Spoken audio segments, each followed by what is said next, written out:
So, welcome everyone to this latest edition of the Seleukid lecture series. I'm Altai Joshkun from the University of Waterloo, and I'm co-hosting this series together with Rabbi Ben Skolnick from Southern Connecticut State University.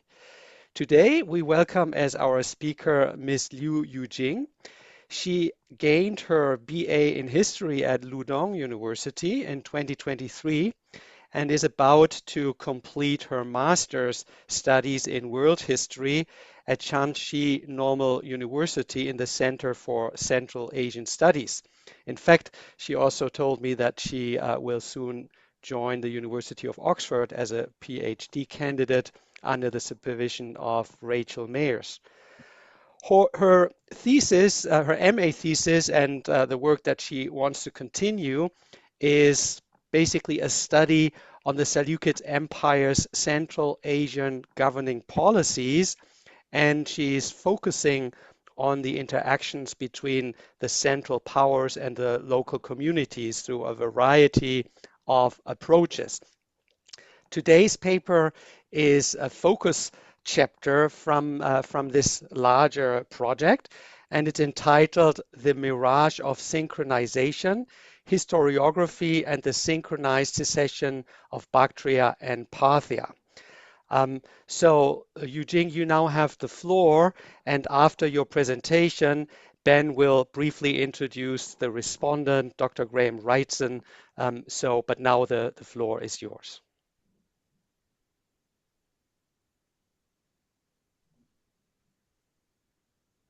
Oh, okay. Thank you very much. First of all, I would like to extend my deepest gratitude to Professor Corcoran for organizing this series and to Dr. Wrightson for his time as my respondent and to all of you for joining me today.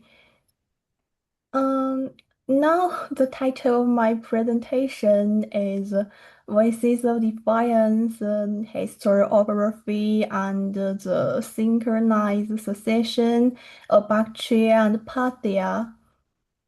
Today, I aim to deconstruct a highly influential Roman historiographical tradition regarding the fall of the Seleukid East, and I will do so by bringing literary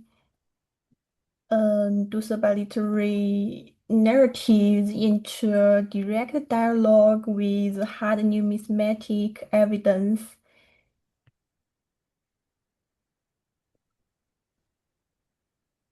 Let us begin with the established narrative. The fragmentation of the Seleucid Empire in the mid-3rd century BCE is frequently remembered through a single dramatic lens, the so-called Eastern crisis. This narrative is largely anchored in the work of the Roman epitomator Justin, who portrayed the loss of the upper satrapies as a sudden and simultaneous collapse. In Justin's epitomized and highly compressed account, these distant geopolitical shifts are clearly linked to the fraternal war between Seleukos II and Antiochus Hierarchs. By doing so, Justin presents a picture of an undifferentiated Eastern reaction triggered purely by the weakness of the imperial center. However, this literary tradition creates a significant historiographical trap. It flattens decades of complex political evolution and regional dynamics into a single moment of rupture. More importantly, it imposed a Roman moralizing framework onto a disparate set of local realities. As Professor Atai has convincingly demonstrated in his reappraisal of the Third Civil War and the War of the Brothers. Justin's historical accounts are often heavily shaped by his thematic concerns of dynastic decline, specifically to emphasize the destructive nature of discordia or internal strife.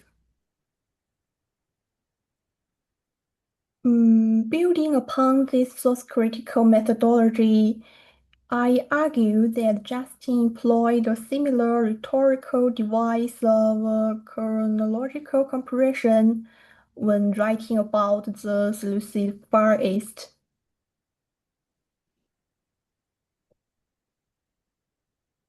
Now, before we dive into the text and coins, let's really briefly look at the geopolitical reality on this map. Here we have the vast expanse of the Seleukid Empire. Notice the sheer distance between the imperial center in Antioch or Babylon and the eastern frontier satrapies Parthia and Bactria. We are dealing with two entirely distinct geographic and social-political ecological zones. Yet Roman historiography often lumps them together. To truly appreciate this, imagine the logistical nightmare facing the Seleucid court in Antioch. It took months for communications or armies to travel from the Mediterranean coast to the Iranian plateau, let alone to Bactria. The upper satrapy is constantly exposed to the pressures of the Central Asia steppes. So, when Justin compresses the fall of the regions into a single moment, he is completely erasing the immense geographical and logistical realities that dictated how local governors like Diodotus actually operated and survived. Eugene, do you want to share your slides now? Yes, this I see comes. them. I see them on You my, do? yes. So I Uh, see them from the beginning, and I see Jason also sees the Yeah, slide. I can see Pri- them. I think it's you, Ben. Yeah, I don't know what. okay, I apologize. I don't know what I'm doing. Okay. No. Mm. I apologize. I'm sorry.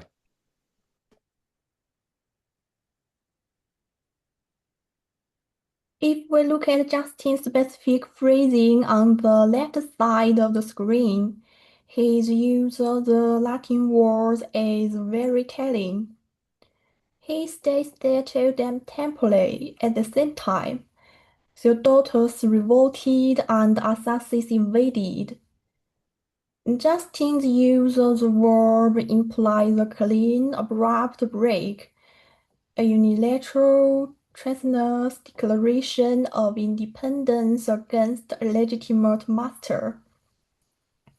By aligning the Parthian nomadic expansion and the Bactrian elite secession within a synchronized eodem template framework, Justin framed the East as a monolithic block of rebellious subjects. And unfortunately, this is a Roman historiographical trap that captured many modern historians as well. For decades, the towering influence of scholars like Tan propagated this idea of a sudden romanticized Hellenistic collapse in the East. Earlier scholarship often read these texts literally, searching for a unified Eastern crisis. It is only recently, with the systematic cataloging and studies of Central Asian coin hoards, that we have gained the empirical tools necessary to break free from Justin's spell.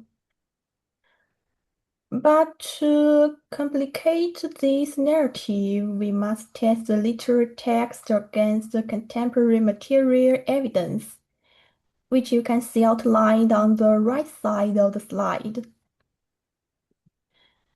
It is crucial to establish a methodological caveat here. Numismatic evidence reflects state ideology and administrative practice.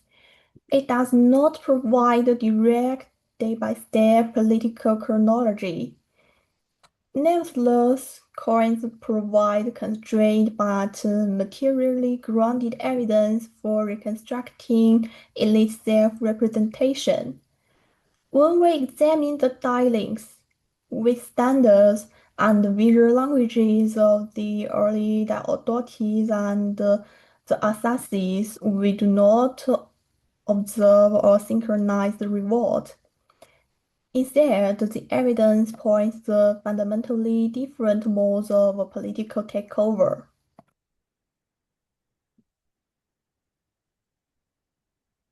Let us turn to my first case study, the Diodotid in Bactria. If we look closely at the coins of the early Greco-Bactrian kingdom, we can see a transition that defies Justin's simplistic categorization of a sudden defixture. The Diodotid coinage reflects a strategy of gradualism and political mimicry from within the existing Hellenistic framework. The visual conservation of these early Bactrian issues is notable. Let us take a moment to really look at this coin. As you can see on the obverse, the portraiture strictly follows established Hellenistic conventions. Please note the red arrow pointing to the head. It presents a ruler wearing the royal diadem, perfectly legible within the Seleukid visual tradition. On the reverse, we see Zeus hurling a thunderbolt, while substituting the Seleukid-seated Apollo with the active figure of thundering Zeus marked an assertion of local ambition. Zeus remained a safe pan-Hellenic deity.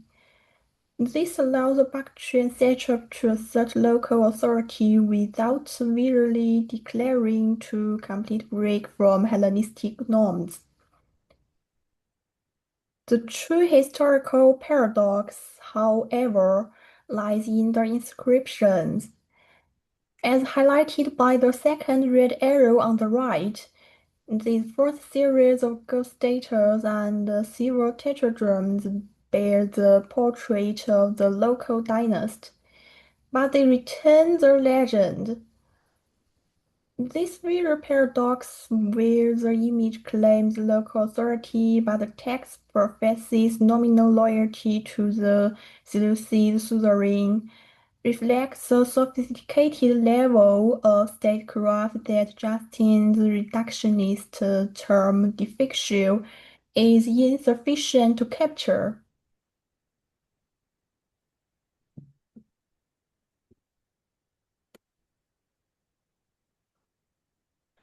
However, recent numismatic discoveries have ignited an ongoing debate over the exact chronology of this secession. Jens Jakobsson has put forward a controversial reconstruction in which Diodotid's first secession is dated rapidly to the crisis of the Succession War around 236 to 5 BCE. He suggests that the coins bearing the name Antiochus belonged to a third previously unknown Bactrian king, Antiochus Nicator. This third king hypothesis has been vigorously contested by Olivier Bourdon. Based on an exhaustive die study of a corpus of 535 Diodotid coins, Bourdon rejects the existence of the Antiochus Nicator. Directly challenging the hypothesis, Bordeaux highlights overall stylings connecting the Basileus and Turku coins directly with the Basileus Diodotid issues across various monogram groups. He argued that this points to production network continuity and potential administrative stability at the mint level, rendering the third king hypothesis highly improbable. The reliance on die studies in the debate highlights a crucial methodological divide. The shift from subjective stylistic interpretations to die-based quantitative reconstructions. As Simon Glenn has argued, we must prioritize the technical and organizational aspects of coin production over romanticized iconographic readings. But for the purpose of historiographical deconstruction, the exact resolution of this debate is less critical. While Jakobsson's reconstruction remains a valuable heuristic tool that highlights the undeniable geopolitical shocks of the Third Syrian War, Bordeaux's die-based analysis cautions against adopting a single, tightly compressed chronology. Even if we favor the structured production network demonstrated by Bordeaux, the numismatic reality resists Justin's compressed timeline. Both interpretations underscore a critical point. The Bactrian secession was a largely internal political process supported by a resilient administrative infrastructure at the means. This contrasts sharply with the image of a sudden chaotic revolt. The actors involved were deeply embedded in the Hellenistic discourse of power. They fought over the right to wear the diadem, the authority to strike gold, and the legitimate use of the title Basileus. Now let us shift our focus to the steppe. If the Diodotid secession in Bactria represents the political mimicry of the insider, the rise of Arsacid in Parthia represents a distinct trajectory. Justin records that Arsacid, the leader of the nomadic Pani tribe, invaded Parthia and killed the Seleukid satrap Andrograss. However, by subsuming these events under the same rhetorical umbrella as the Bactria defectio, the Roman historiographical tradition oversimplifies the Parthian genesis. As the early coin type suggests, this was not a conventional provincial rebellion. Rather, it was a process combining external military takeover with subsequent local administrative stabilization. Let us look at the list of Arsacid gems on the screen. Here, the royal diadem, a defining symbol of Hellenistic kingship, is not discarded, but its Hellenistic syntax is actively renegotiated. As indicated by the red arrow on the left, instead of appearing on the bare head in the traditional Macedonian style, this diadem is tied around the basilic, or we can call it kirbasia. This is a soft, pointed cap associated with Iranian, Achaemenid, and steppe traditions. This specific sartorial detail cannot be overstated. In the Hellenistic world, the diadem placed on the bare head was the absolute non-negotiable marker of royal legitimacy. By placing the diadem over the basilic, Arsacid is doing something revolutionary. He is not rejecting the Hellenistic symbol of power, but he is forcibly subordinating it to his own nomadic Iranian identity. The basilic represents the Pani heritage, the very force that conquered Parthia. The diadem wrapped around it tells the local Greek and Macedonian elites, I hold the power of the basileus, but I hold it on my own terms. It is a brilliant piece of visual propaganda that signifies a hybrid takeover, completely different from Diodotid's insider mimicry.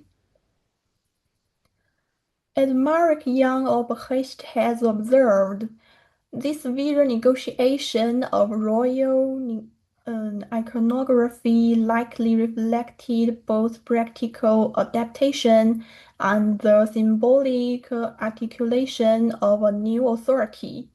By visually integrating the Hellenistic diadem to traditional Iranian headgear, Arsacid signaled an alternative source of legitimacy, embedding his authority within a broader Iranian cultural matrix. The reverse iconography also presents a notable contrast. While standard Seleucid civil coinage features the patron deity Apollo seated on the omphalos, the earliest Arsacid coins depict a seated acre holding a bowl sitting on a simple stool. This seated acre figure has been interpreted as potentially evoking Achaemenid imperial memory, suggesting a context reminiscent of the royal acres depicted on Persian gold darics. Furthermore, the epigraphic evidence on the right side of the screen nuances this divergence.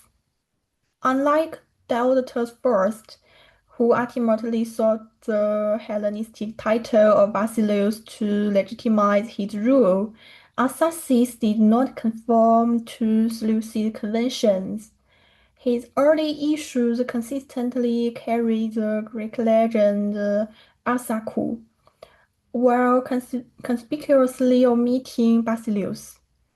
Moreover, certain early Arsacid types introduced the Aramaic title Khani, derived from the Old Persian Karana, which functioned as a significant marker of military authority. To Arsacid's legitimacy was grounded primarily in martial success and local traditions of authority, rather than in the strict imitation of Greek political forms. The Greek script was retained, but it functioned primarily as a pragmatic medium for regional exchange. When we place the divergent numismatic realities of Baktria and Parthia side by side, Justin's grand narrative of a synchronized revolt eodem tempore becomes increasingly difficult to reconcile with the material evidence. As we can see on the comparison slide, we are looking at two very different phenomena. On the left, the Bactrian insider model. It is characterized by Hellenistic mimicry, internal political process, and most importantly, administrative continuity. On the right, the Parthian outsider model. It is defined by visual subversion, a hybrid takeover involving nomadic military conquest and renegotiation of legitimacy. By aligning these two entirely distinct processes within a synchronized framework, Justin blurs the distinctions between them.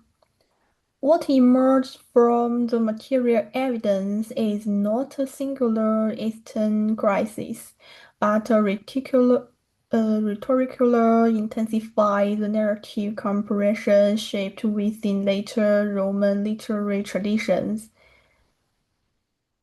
As Altai-Korschkun has shown in his analysis of the Western Seleucid theatre, Justin consistently compresses distinct multi-year geopolitical crises into rhetorically intensified narrative units. It appears he employed the exact same historiographical simplification in his treatment of the East. This brings me to my conclusion: beyond the mirage. By recovering these distinct visual and administrative strategies, we must challenge the heuristic usefulness of the eodem template synchronism. Moving beyond this Roman-centric mirage allows us to perceive the Seleucid Far East not as a monolithic block of rebellious subjects, but as a highly dynamic, contested frontier. Here, local rulers and invaders alike actively manipulated coin circulation, titulature divergence, and mean continuity patterns to negotiate their own legitimacy in the shifting political vacuums of the Hellenistic world. The fragmentation of the Seleucid East was not a unified event, but a complex asynchronous reality shaped by distinct regional dynamics and subsequently obscured by the historiographical simplification of later narrative traditions. Ultimately, the source-critical approach adopted here may also be broader methodological implications. By placing literary narratives in dialogue with constrained but materially grounded numismatic evidence, it becomes possible to reassess other episodes of tension within the Seleucid Empire, such as the nomadic incursions in the upper satrapies or the dynamics of the Maccabean crisis in Judea. The Seleucid frontier was never a single story or collapse, but a mosaic of localized survival and subversion. Before I conclude, I would just like to mention that this is very much a work in progress. For that reason, I have deliberately kept the presentation relatively concise. My aim has not been to give an exhaustive account, but rather to highlight the core numismatic evidence and leave as much time as possible for discussion. I very much look forward to your insights and suggestions, which will be invaluable as I continue to refine and develop this work. Thank you very much for your attention. Thank you very much for that clear, and you're right, concise. You handled a lot of things in a very brief time. That does give us the opportunity. But first, we're going to call on Graham Wrightson to respond. If I introduced Graham by telling you everything that he'd written in the last year and a half, I would use up all the time that we have remaining. But let me just say a couple of things about him. He is a juggler.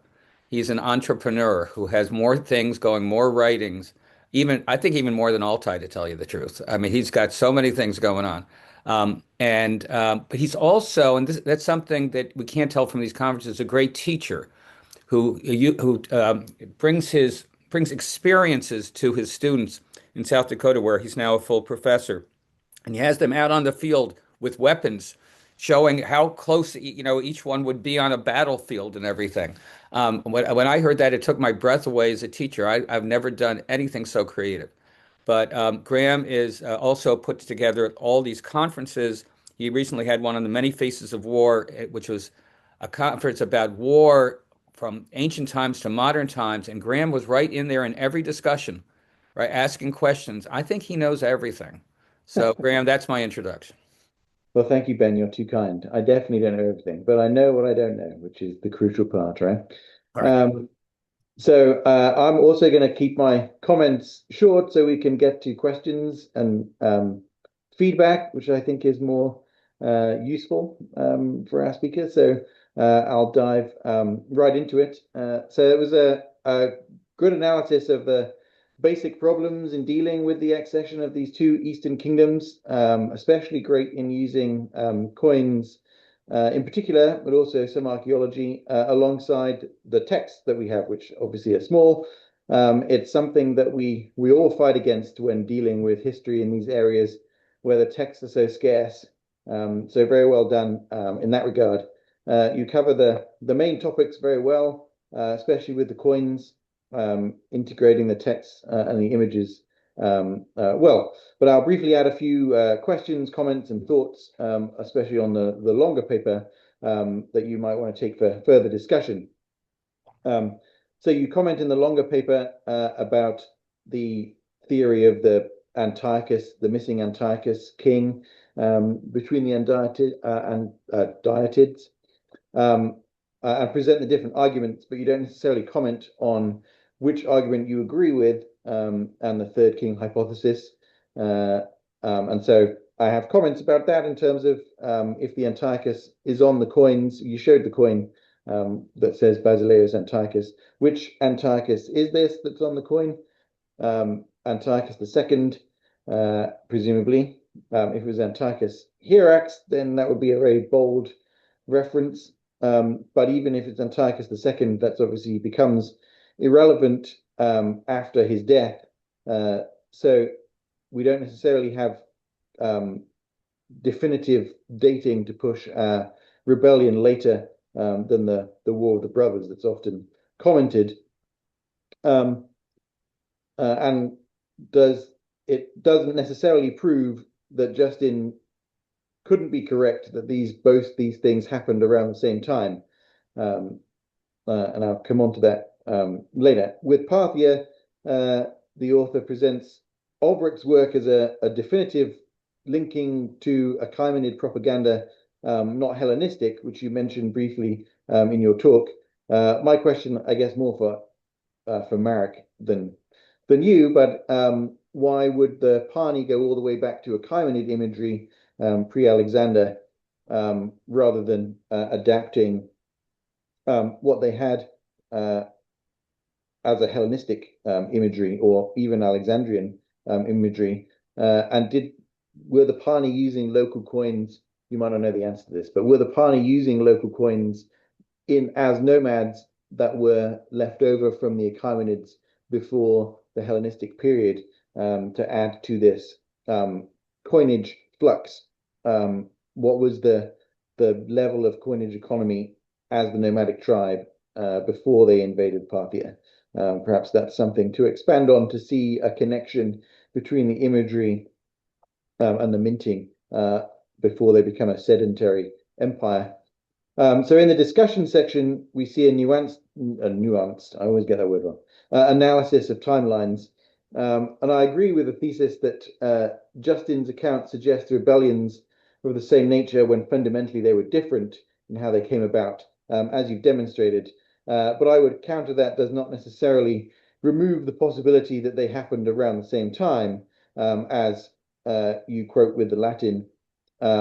They could happen in different ways, one being the external invasion, as you showed, and one the internal succession, but they could still be happening around the same time, as Justin says.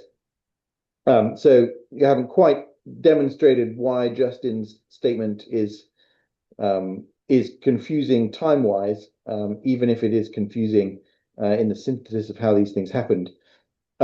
So my question would be whether the gradual adoption of Diodotus during the Third Syrian War could not have then had an abrupt use of Basileus during the War of the Brothers at the same time as the Pani invaded Parthia, so that we get both a gradual adoption and then a fast one based on the timelines that are going on and the chaos that's going on with the rest of the Seleucid Empire. So nonetheless, the speaker has presented a very concise and well-executed analysis of literary and numismatic evidence to challenge the tempore model of Justin's Orientalizing agenda, and rightly challenges us to address other Eastern political problems through combining both types of analysis, numismatic and textual. And I commend you greatly on that. And I'll stop there before monopolizing too much time so we can have other questions.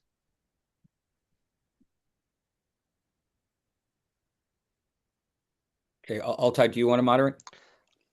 Okay, so thank you very much, Graham. And I think, Yujing, you should have the first opportunity to try to respond to the three questions, one for each of your of the parts of your presentation. What to do with this Antiochus, who may this be? And for the Parthians, whether or the Panians, whether they had a previous coinage before they invaded Parthia, and whether this and why they actually chose Achaemenid imagery and not early Hellenistic imagery. And for Justin, your last part, whether your analysis, which is overall convincing, does actually exclude synchrony. So these are the three main questions that Graham has raised and has raised, and let's hear what you would like to respond.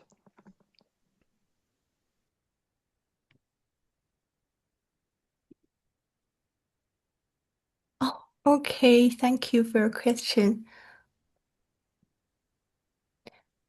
On the one hand, that's a very important point. I think on the first point, regarding whether the Parthians had a prior coinage tradition, I think this is a very important question. At the moment, the evidence is quite limited, and I would be cautious about assuming a developed monetary system before the conquest. It is certainly possible that they were familiar with coin use through contact with the existing Achaemenid and Hellenistic systems, but this is something that would need further investigation, I think. On the second point, concerning the use of Achaemenid imagery, I think this may relate to questions of local legitimacy and audience. Rather than adopting early Hellenistic imagery, which might be associated with external rule, the use of Achaemenid elements could have helped position Arsacid within a more familiar regional tradition. But I would see this as a working hypothesis rather than a definitive conclusion. On the final point, regarding synchrony, I would not claim that my analysis fully excludes the possibility of chronological overlap. What I am suggesting rather is that the numismatic evidence points to a more gradual and uneven process, which is difficult to reconcile with the highly compressed narrative we find in Justin. So the issue is less about absolute simultaneously and more about how that simultaneity is constructed in the literary tradition, I think. So these questions are extremely helpful for pushing the argument further. and I will definitely continue to think about them as I develop this work. Thank you. Thank you for your responses. Um, I the one question about who this Antiochus Nicator may be has remained open. If you do have an idea, you can share that later with us. Otherwise, the general discussion may also help us in in pondering the options we have. If I may, I would like to get back to the question of Parthian coinage and the choices that have been made.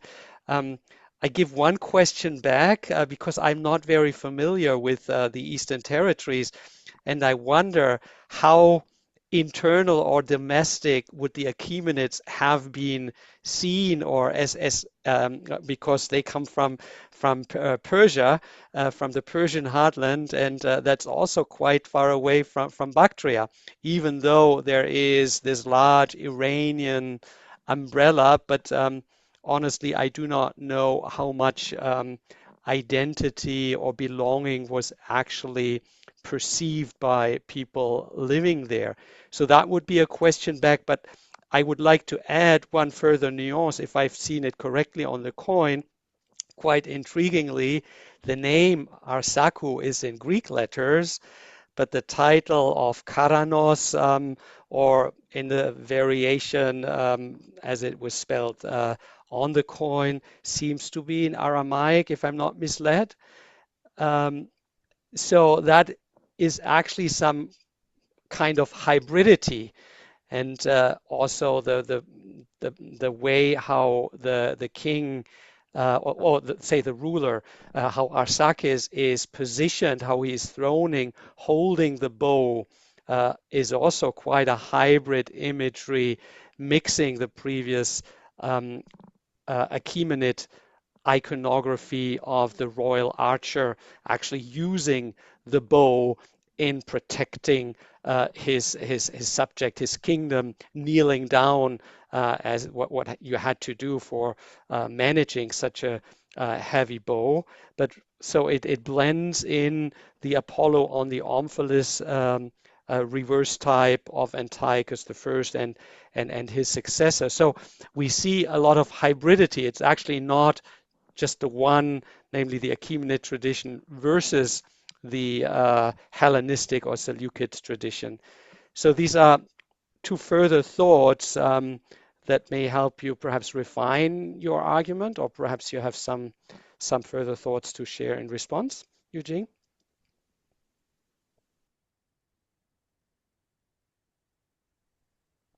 Oh, yes. I think that's a very important and difficult question. I think it's actually quite hard to draw a clear line between what would be perceived as internal or external in this context. Even though the Achaemenid heartland was geographically distant, its imperial legacy had already been deeply embedded across these regions. So rather than thinking in strictly binary terms, I would be more inclined to see this as a flexible and layered form of identity. Um, yes, just like this. Okay, that was clearly articulated, and I get your point. Thank you very much. Um, and would you also have some thoughts to share about the hybridity, considering the different languages and also script, as well as the mixing or the blending of the iconographic traditions? To be honest, at this stage, I don't have considered fully about this question, and maybe I think I need to um, take it into account as I develop this work Okay. in the next step. Yeah, that's fine. We are all doing work in progress, and this is as far as you have taken it for us today. So I would now like to open the floor for questions from the audience, points of discussions, perhaps some feedback or advice for your further work. Um, and if you perhaps raise your hand.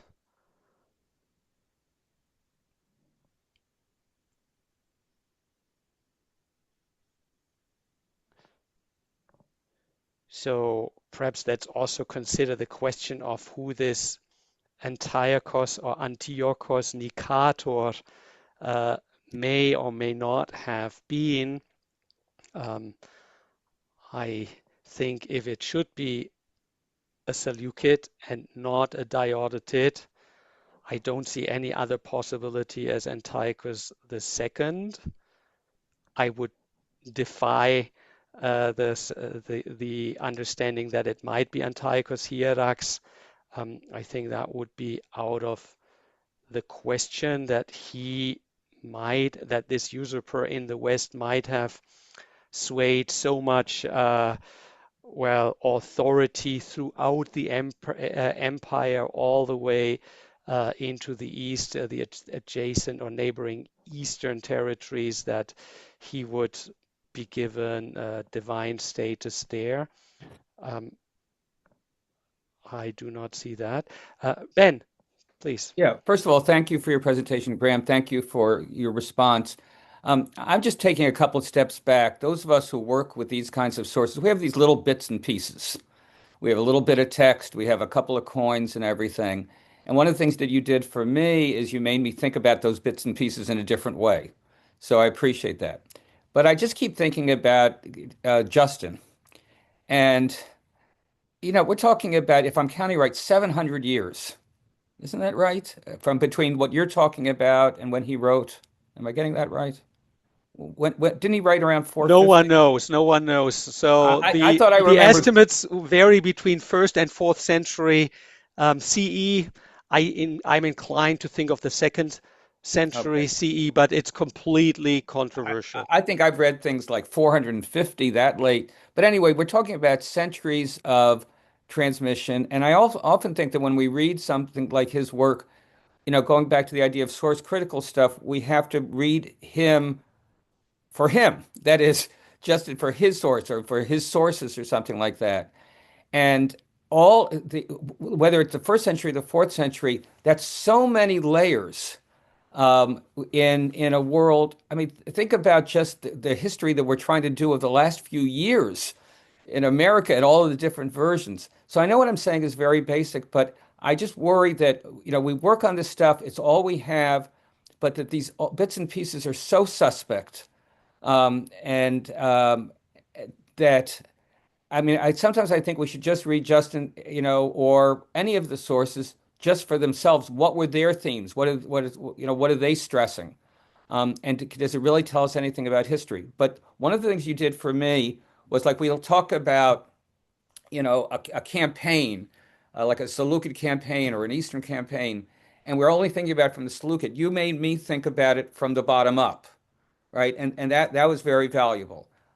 So I think that Graham's probably right. This could have been at the same time, just different kinds of things that were going on. But I also was struck by something you were talking about at the very beginning, just about the spaces, right? The incredible geography that we're talking about and all of the different phenomena going on. But anyway, but thank you for making us think. Eugene, you can respond anytime.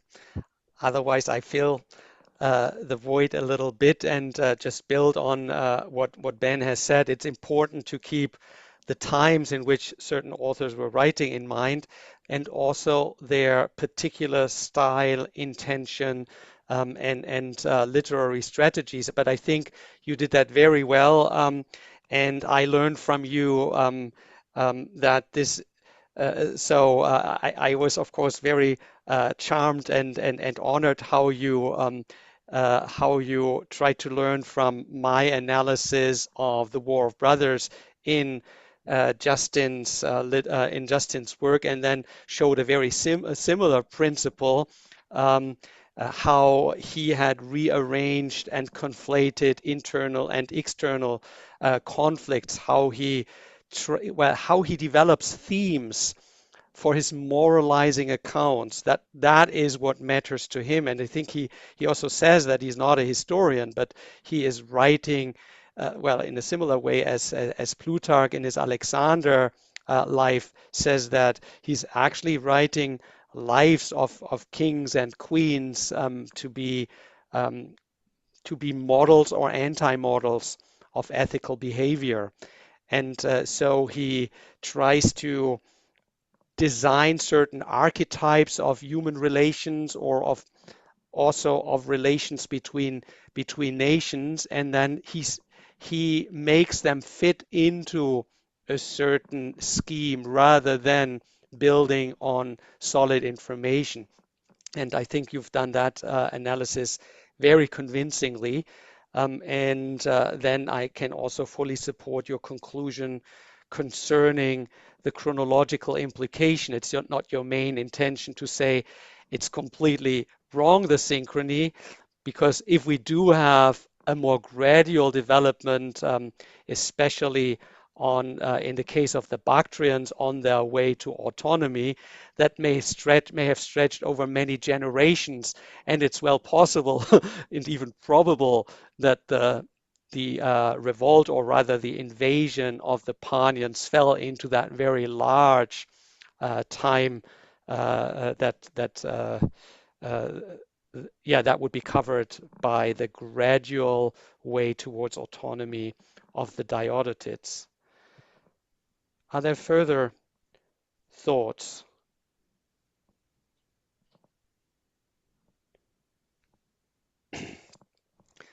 Okay, no, thank you for questions. And actually, I have thought about the text about Justin. I think actually, first, Justin is an epitomator of Turgus. So, since Turgus' original text is lost, we can't be sure whether the synchronism goes back to him or is Justin's own. But either way, Justin isn't just passively copying from Trogus. As scholars like Syme and Yardley have shown, he actively reshapes material. So even if Turgus had a more complex account about such a campaign, the compressed version we have is a result of Justin's choices. And that's what later historiography has actually been based on. On the other hand, the geographical distance definitely created an information gap, I think. But that's exactly what allowed rhetorical patterns to come in. Instead of precise chronology, we get a familiar narrative about a dynastic conflict leading to a collapse. And as Professor Corcoran, you have shown even in the regions much closer to the Roman world, Justin still compresses events in this way. So I think it seems likely that the same narrative logic is applied to the East as well. Mm, yeah, that's my idea. Thank you. I think that was very clear, and this is, yeah, this is, I think, how we must approach Justin as historians. This is a literary product that has grown in so complex ways, and then it works in its own moralizing narrative logic, and we have to fully understand and assess this as you have done, in order to then at least distill some potential historical information with all due caution. And that is a very sober methodological approach. Can I just add one more phrase? Going back to, the idea of the synchrony or not, the phrase wave of events. Is it not possible? And we see that all the time. A king dies, and spontaneously there will be insurrections in different cities. They're not coordinated, but there's some trigger. So is it not possible that it's not just a later historian or writer synchronizing, but that there was a wave of events and that these events happened in different ways in different places, but that they did happen at the same time?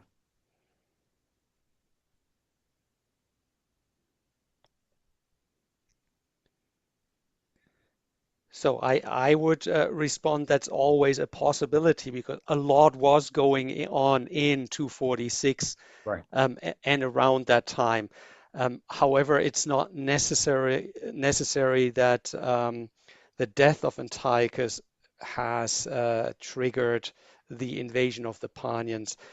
In my own, well, in a footnote in my 2018 article, I have given in a nutshell my own view on the so-called Parthian revolt. In my opinion, actually, it was the entire opposite of a revolt. I regard Andragoras, the satrap, as the satrap of Parthia, as the one who revolted against the Seleucids, and the Parthian leader Arsacid was probably called in by Antiochus II, and and then put down the revolt, and then became the governor, the Karanos. The title satrap is not attested here, but Karanos is on the coin that Yujing has shown. And then we have a couple of years of loyalty and would then have to look at later evidence for actual revolt under the Arsacids. But I see this revolt dated, or this event, or say the reconquest, dating to 247 to 46. And what's the reason of that date? The beginning of the Parthian era, which is attested only many years later. I've forgotten when we have the first evidence, but it's probably way over a century later. That seems to date to the beginning or to the successful conquest of Parthia by Arsaces as a governor of Antiochus II. And But then what was the pre-existing relationship between the Seleucids and Arsaces? we have no evidence. There was probably there may have been a friendship relation, there may have been an alliance, there may have been nothing. We don't have any evidence predating this time, but it is a plausible assumption that major tribes, major or minor tribes, were seeking friendly relationships with the empire, unless they regarded the empire as weak and may have embarked on raiding into the empire. That's another possibility, but as soon as the empire had regained strength, say in the later phase of the Second Syrian War, Antiochus II was turning out to be very strong, holding the empire well and tightly together. there may have been an opportunity for such a friendship relation or even alliance. We have no evidence, but the fact that the coin attests Arsakes as Karanos and not as Basileus or any other term that would be an equivalent to kingship seems to me to imply his chosen subordination to the Seleukid king. In a similar way as David Engels, for example, has argued that the Frataraka for a long time were in fact the loyal governors of the Seleucids in Persis. They were developing a dynastic presence in contrast to governors, to strategoi, who were appointed but then could also be moved to different regions. But it was becoming clear to the kings, or say the great kings of the Iranian or Seleukid Empire, that it was much more successful, much more promising to have dynastically rooted local rulers or governors rather than just strategoi.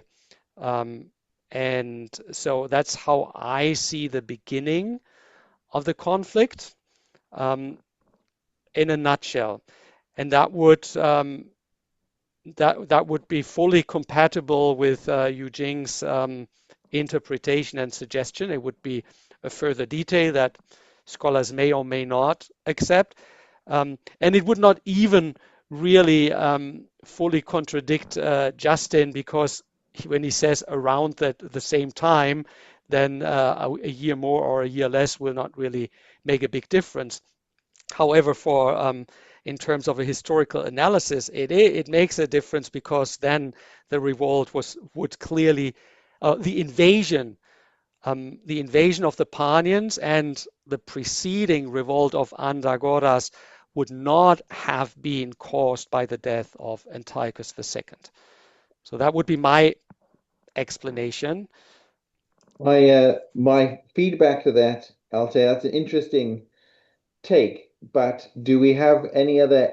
That, to me, that seems strange that the Seleucids would invite an external tribe to reconquer a Seleucid province rather than sending Seleucid soldiers to do the same thing. Inviting in a nomadic tribe and giving them a new province. I can't think of another. I mean, you guys know more than me, but I can't think of another instance where the Seleucids would invite in an external force and give them territory for doing that. So I take the Karanis point, but bringing in a tribe wholesale is not as easy as appointing a general. So maybe they appointed Arsakes as a reconquering governor, as you say, and then he did so with maybe Seleucid troops. I don't know. I just find it difficult to see him reconquering it with Seleucid backing using a nomadic external group. I take your point, but I would have a response to that. Or Ben, do you? I just couldn't it just be there? Andagoras does this revolt. Arsakes says, "Boys, this is our chance," right? They come and invade, and then after the fact, he makes the Karanis. He makes a deal with the Seleucids. Yeah, that's what I would see as right. That is another possibility. There may be a modification, but let's look at the greater picture at the time. Antiochus was preparing for a major campaign in the Aegean, or rather in Thracia. I think it has been argued convincingly that he was trying to expand into Europe through Thrace. And also Ptolemy II, late in his life, was building up his strength in the Aegean and in the Thracian area. So either a confrontation or at least an intense rivalry was going on there. And it does not seem, or it seems to me that Antiochus II did not want to abort his campaign there, for which he had been preparing. At the same time, when you say, well, a Seleukid army should have been sent, there may have been one, but the main one in Bactria was would have been, according to my proposition, under Andagoras, so not available for the liberation. And then we do not know who else might have worked together with the Parthians. I have made the suggestion that in fact an army was sent east, possibly under the young Seleucus, the second, because he is attested together with his brother and mother in, I'm not sure if it's in 47 and early 46 or both in, I think it's in spring, in early spring and later spring 42, 46 in Babylon. So that's evidence that we have. I once put forth a bold speculation that he might even have been appointed co-ruling king, which he was not. So I have been corrected in my understanding of the implications of the Babylonian astronomical diaries. So he was not a co-ruling king, but it may well be he had become of age around, he was 18, 19 years old.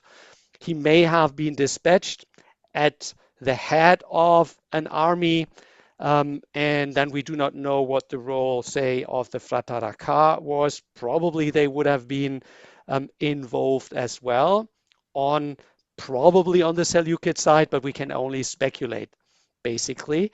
But I think that would mitigate your concerns. We do not know, we do not have evidence for military units being active there in that conflict. We only have these tiny pieces of the larger jigsaw.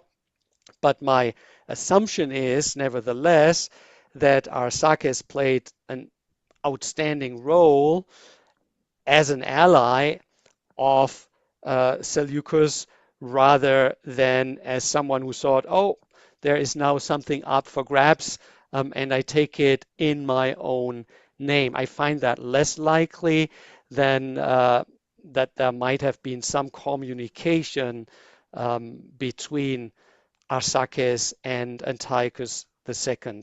Whether it was direct or whether it was through the strategoi in the environment of Seleucus II, potentially also Laodike, who may have been there. She is mentioned in the Babylonian evidence as being in Babylon, but there is also the conflict that too soon thereafter she is then attested as being present in Ephesus at the time when Antiochus II died, early in July 246 probably. So these are the possibilities, but I don't think it's impossible that kind of an external tribe, militarized tribe, or maybe called in. Think of the Galatians when they were called in to fight together with Nicomedes against his own dynastic rival and brother. I think it was Ziaelas or Zipoites. That is when the Galatians entered Anatolian soil in 277 BCE. And I think there are many other examples. One that comes to my mind is the conflict between Stilicho and Rufinus when the Roman Empire was basically falling apart after the death of Theodosius I, with the Goths being mobilized through the east to invade the west to prevent Stilicho from reuniting the empire. So I think looking at what was going on in the 240s, all the way from the Aegean to Bactria, looking at who was available to fight on which side, the explanation is a viable speculation. It is not, what I've suggested cannot be more than a speculation because we do not have sufficient evidence. But It is a Or speculation that we would also, make sense of the fragments of the evidence we right. have. If we had a peril, I think that's what Graham was asking. If we had a peril, bring other kinds of examples, not from the Seleucids. I mean, in those, it would be cool and brilliant for the Seleucids to contact Arsacids and say, like, there's a rebellion there, go get them, right? And but we don't have you had to make a leap, an imaginative leap to do that. The way I'm suggesting is simpler, right? There was under Gorth, there was a rebellion. This was their chance. They went down and they said, okay, now that we're here, let's make nice with the Seleucids. The Seleucids were very happy to make that agreement. And I think that that's a simpler thing without that leap. I think it comes down to timing of Andragoras, right? As to some of the evidence suggests that his rebellion was going on until the early 230s, right, or 240 or something. So it's like, is it a short one that lasts only a year and then Arsaces comes in which case he's there, as you suggest, before Antiochus II dies, or is this rebellion continuing after Antiochus II's death? In which case, well, we don't obviously we don't know these things. Nick is smiling knowingly in the corner there, but it's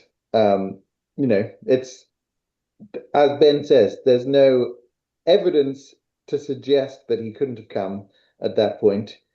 But we don't know how long the rebellion lasted for, and if it happened after his death, then it's Seleucus II who would be inviting Arsaces in as governor, not Antiochus II, right? So that's a problem there. But Nick, you want to dive in here, I guess? I want to cite the song, there are more questions than answers. Yeah. Well, that is obviously true, but there are many things we do not know, but there are a few things we do know, and we need to come up with plausible explanations for the pieces we know. It is the Karanos title. It is the beginning of the Arsacid era. And there is one further thing. Seleucus II was utterly defeated by Ptolemy III at the beginning of the Third Syrian War, for which I propose complete coincidence with the War of Brothers. Some have followed my argument, not everyone has, but the utter defeat at the very beginning, the loss leading to the loss of Seleucia and Antioch are obvious. The defeat being the complete loss of Asia Minor, the complete loss of Syria, the intrusion of Ptolemy III's army into Mesopotamia, into the city of Babylon, that's all attested. And the question is, how on earth could Seleucus II be able to reconquer? And I think we need a very strong and united and loyal East. And I do not see any other possibility than including, well, Bactrians, Parthians, Persians into the army that led to the so-called beautiful victory of Seleucus II, Kallinikos, that allowed him to retake Babylonia, cross the Euphrates, gradually retake Syria against Hierax and Ptolemy.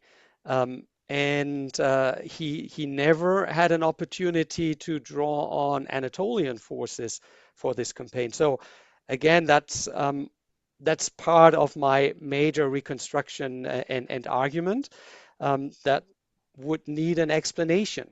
And all these pieces together, I still think are best explained with my speculation. It remains a speculation, but let's be honest, a lot of many historical narratives are not much more than speculation. and we should try to give the best possible explanation while also accounting for the level of certainty or uncertainty. So I've been trying to do that with honesty and transparency.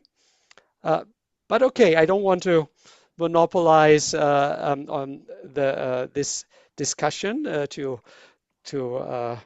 garner your attention to my theory lost in a footnote. May we think a little bit more on who that Antiochus Nicator may have been, or what the so we have two major approaches, two major explanations. The one considering him a Seleukid king who was acknowledged as the superior by Diodotos.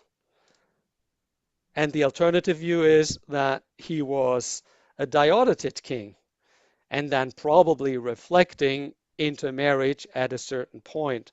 These are the two major views, and I wonder if anyone in the audience has some further suggestions or recommendations how to overcome the problem.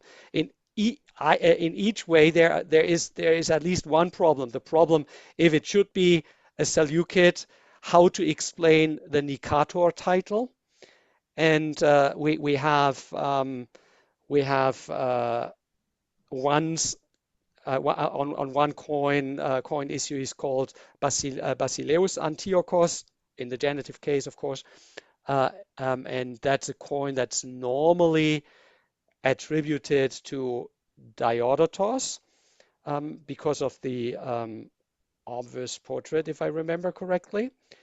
And then we have another coin issue under King Agathocles, and there we have on the obverse a royal portrait with the legend Antiochou Nikatoros without the Basileus title, which seems to imply that this is posthumous, that this is a divinized king.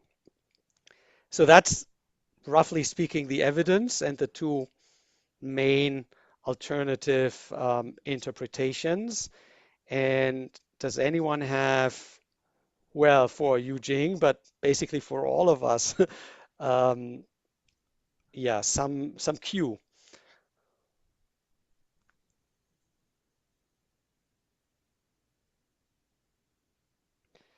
Well, it's interesting that there is no Deiodotus in the Deiodotus coin in the ancestor coinage of Agathocles. He doesn't mention Deiodotus issuing the coin specifically as Deiodotus. It's the Antiochus coin that we know from earlier that is supposed to be Deiodotus's coin. So that to me is more interesting evidence that it is a king, or at least assumed to be a ruler of Bactria, and he doesn't mention Deiodotus in those coins, right? As far as I can remember. So that, he goes to Alexander and Euthydemus and Demetrius and Pantaleon, but doesn't have Deiodotus II.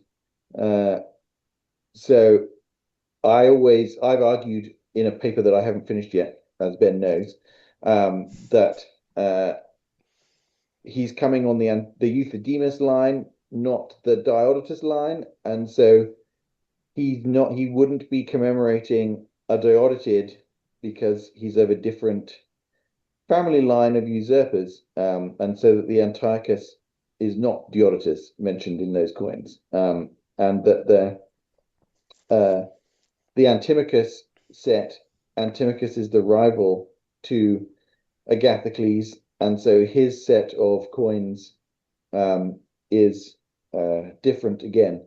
But again, the evidence is problematic on any of these things. I think the argument for it being representative of Antiochus the First as sort of the first Seleucid ruler who dominated the East makes sense. But Glenn has argued, well, agrees with Jakobsson that what do you call them? The mint die things, the die casts that represent similarities, is relatively secure evidence of Jakobsson's argument that this Antiochus coin is later than Diodotus and actually connects with Euthydemus. So I haven't formed a full opinion of who it is yet. I'm still working that through in my own arguments in a paper elsewhere. So thank you. That was very helpful, so I think we will all be looking forward to seeing your fully developed argument on that. Perhaps as a bridge builder between the two perspectives, they may not be as far apart as it may seem in the first place, because once we have a King Antiochus, or a deceased king, now divinized King Antiochus of one Bactrian dynasty, then the assumption is not far off that he was the son of a Seleukid princess, probably then handed over in a diplomatic marriage, which then would put the date for cooperation higher up by one short generation. But as we know that girls were married off at a very young age, 12 to 14, roughly speaking, the difference might not be that far off. So let's not, and that's also, for example, I think the idea is also deployed in Richard Wenghofer's and DJ Hull's article in Seleukid Royal Women, even though they were not very much concerned with fine chronology, so they were steering around that dangerous cliff. Okay, any other thoughts? Nick, please. Well, can I ask what's been the reaction to, my postulation that keranos, the Greek word keranos, represents the original Old Persian Karanaya, yeah, which is leader of the army, and so he's not king, yeah. The title Keranos is not identical with Basileus, yeah. Mm-hmm. We know that the Achaemenid Empire was frequently divided into zones of interest in which junior members of the royal family were active. But Karanaya should not mean king. It should not be an equivalent of king, and I think that's something that is possibly important. Yeah? No, but I think we all accept that. Yeah, I think that is fully accepted, and I remember that David Engels brought that into the discussion, at least from my point of view. He convinced me and supported my argument, and there should be some coverage in his 2017 monograph on the Seleucids. I don't remember the exact title, but all Iranian connections of the Seleucids are covered in his 2017 monograph.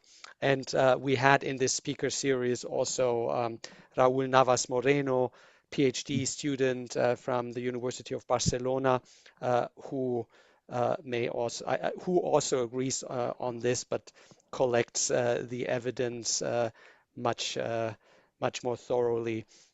So yeah, that is, I think, common sense these days. And the whole discussion we were having, Nick, is about Arsacid, about what was he doing and who was he there for, and what was he establishing, is based on that idea that he doesn't say Basilius. Yeah. Right. Thank you. That enlightenment. Yeah, and I think that links back to the key argument that Yujing has made, that there must have been a much longer phase of cooperation under Seleukid supremacy, at least in Bactria. Sorry. No, well, no. So the Karanos title would be for the Parnians/Parthians.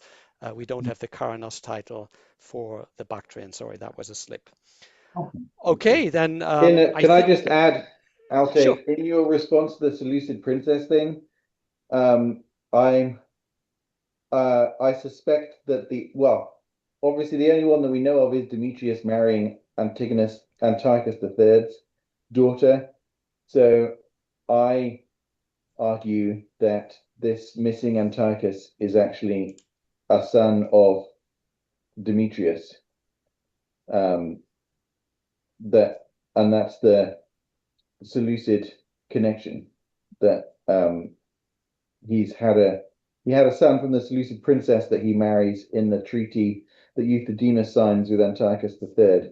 And so that's where the Antiochus Bactrian name comes, because it's so unusual in the rest of the list of Bactrian kings, that we get Demetrius II, who may or may not exist, may in fact have been the brother of this other Antiochus, and there's a dispute there as to what's going on. So that I would just thought I'd throw that in there as well in terms of the other Antiochus.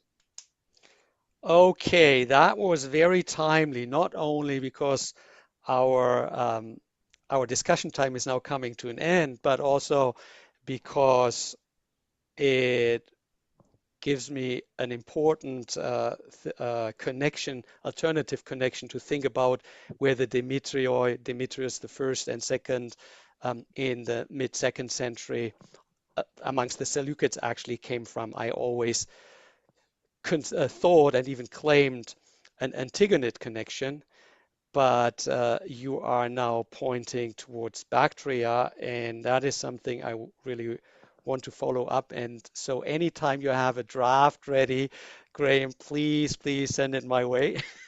Yes, will do. That's one thing that I've always thought, that the Demetrius enters the nomenclature of the Seleucid court through Bactria. Did you only think it, or did you also publish it somewhere so that I can? I thought it was about 10 years ago, but I haven't got around to publishing it now. But I fully support because the Antigonid origin of the name, which has been suggested, makes no sense. But it's it's very plausible that Antiochus III, befriended the son of he befriended Demetrius, and that is a very plausible source for the name exchange. Thank you very much to both of you. And now I see Louisa.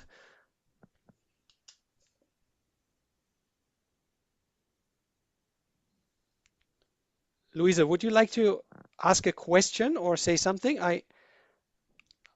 I wonder, or did you put something into the chat box? Not sure.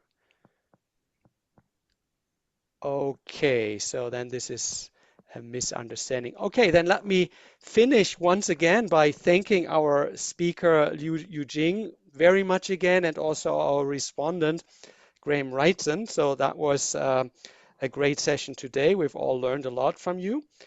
And I'd like to invite you to our next session, which will be one way earlier than our usual cycle on May 13th by Yanshao He from Tsinghua University in Beijing. And the title of his presentation is The Performance Road, Late Hellenistic Entertainment, Parthian Nisa, and Chinese Ethnography. Thank you very much. What a title that is. Yes, so we once decided that the Seleucid kingdom is not just a Mediterranean entity, not just something that considers or that connects with the Near East, but that it needs to that we need to include far more Eastern perspectives, and we've had them today, and we are going to have them in May as well, and that will certainly enrich us. So thank you very much. You can end the recording.